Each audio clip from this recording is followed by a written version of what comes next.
आज इस कंपनी को हम 1 मिनट की रील में कवर करेंगे। उस कंपनी का नाम है एयरलिंक कम्युनिकेशन लिमिटेड।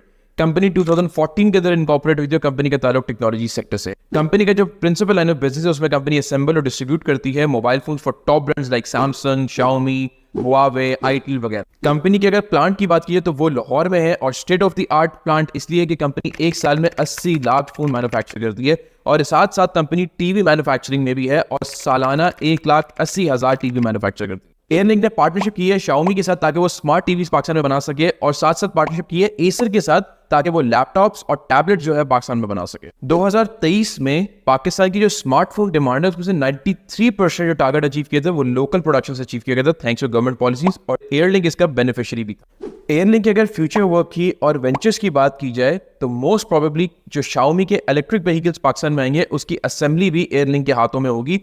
तो ये भी एक बहुत बड़ी पॉजिटिव न्यूज है कंपनी के लिए।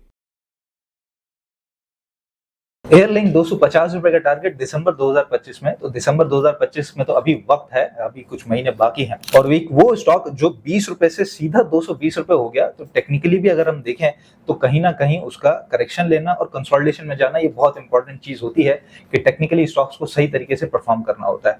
और दूसरा, अगर कंपनी की अपनी बात की जाए तो फंडामेंटल्स बहुत ही ज्यादा मजबूत हैं इसके कि इनिशियल ईयर्स में एक तगड़ी अर्निंग के हर साल इसकी अर्निंग्स भी बढ़ती हैं, साथ ही कंपनी पे आउट भी कर रही है। इसके अलावा Xiaomi के साथ पार्टनरशिप में इसने टीवी भी लॉन्च किया। इसके अलावा लैपटॉप प्रोडक्शन और सेल्स की तरफ भी ये कंपनी गई और ऑलरेडी एप्पल जैसे और सैमसंग जैसे बड़ी कंपनीज के साथ सर्टिफाइड डीलर तो पाकिस्तान में ये मौजूद ही है। और साथ ही रीसेंट पास्ट के अंदर एक जरा इसके अंदर चक्कर आ गया शरिया और नॉन शरिया का, जिसकी वजह से थोड़ी सी कंफ्यूजन मार्केट में बढ़ गई और उस वजह से हमने देखा कि कुछ दिनों से ये स्टॉक उस तरह परफॉर्म नहीं कर पा रहा। लेकिन जाहिर ये टेक्निकली एक कंसोलिडेशन का हिस्सा है, तो नो वरीज, यहाँ पे होल्ड करना चाहिए। जिनके पास मौजूद है वो होल्ड करके चल सकते हैं।